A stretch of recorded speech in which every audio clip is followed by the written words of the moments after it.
வணக்கம் நேயர்களே, இன்னைக்கு உன்னியப்பம் செய்கிறது எப்படின்னு பார்க்கலாம். தேவையான பொருட்கள்: கோதுமை மாவு 2 கப்பு, சர்க்கரை 1½ கப்பு, நெய் கொஞ்சம் போல் நெய், கொஞ்சம் ஏலக்காய், கொஞ்சம் உப்பு, தேங்காய் எண்ணெய். இப்போ நாட்டு சர்க்கரையை உபயோகப்படுத்துதோம். அது உடம்புக்கு நல்லது, அதனால் அதை ரெடி பண்ணியிருக்கோம். ஒரு கோப்பையை எடுத்து அதில் இந்த மாவை கொட்டி, அப்புறம் சர்க்கரையை எடுத்து கொட்டி, அப்புறம் ஏலக்காய், உப்பு, தண்ணி விட்டு அதில் குழு குழுன்னு கரைக்கணும்.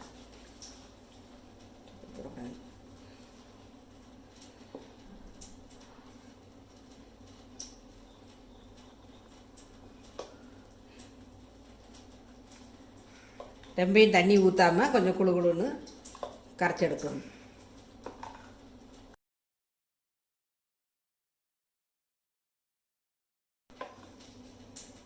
இந்த கட்டி இல்லாமல் நல்லா ஒன்று போல் கரைச்சிக்கிட்டு, நல்லா ஒன்று போல் ஊற்றி எடுக்கிற மாதிரி கரைக்கணும். கொஞ்சம் கூட கட்டி இல்லாமல் நல்லா ஒன்று போல் கரைச்சி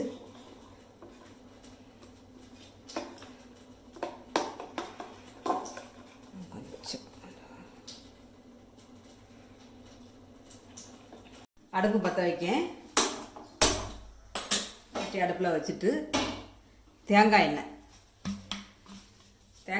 ரொம்ப அதிக டேஸ்ட்டாக இருக்கும். நல்ல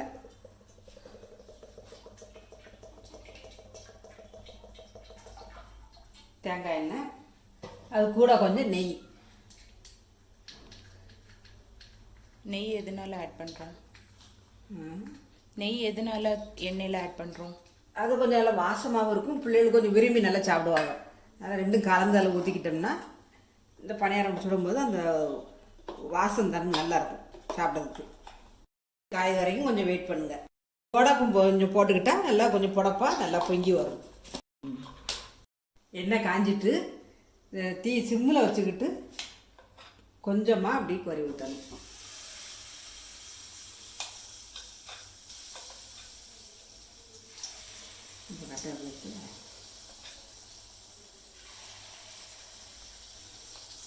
சின்ன புளிக்கரண்டின்னா அப்படி கோரி ஊற்றுறதுக்கு நல்லாயிருக்கும். அப்புறம் மற்ற எந்த கரண்டியும் அது சரிப்பட்டு வராது. அதனால் ஒரு சின்ன புளிக்கரண்டியை வச்சுக்கிட்டு கொஞ்சமாக மாவு எடுத்து ஊற்றினாலே அது நல்லா உப்பிட்டு வரும்.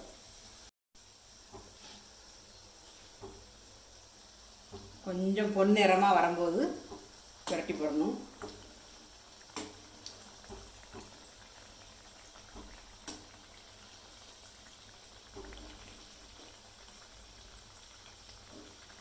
பொன்னிறமாக வர்றது வரைக்கும் வேகணும், இல்லை அது உள்ளுக்கு கொஞ்சம் வேகாமல் இருக்கும்.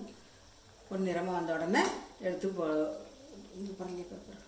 பொன்னிறமாக வந்துட்டு இந்த பருவத்திலேயே வந்த உடனே எடுத்து வச்சிடணும்.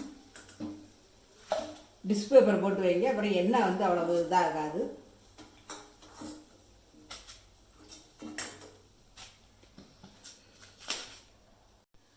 சுவையான உன்னியப்பம் ரெடி.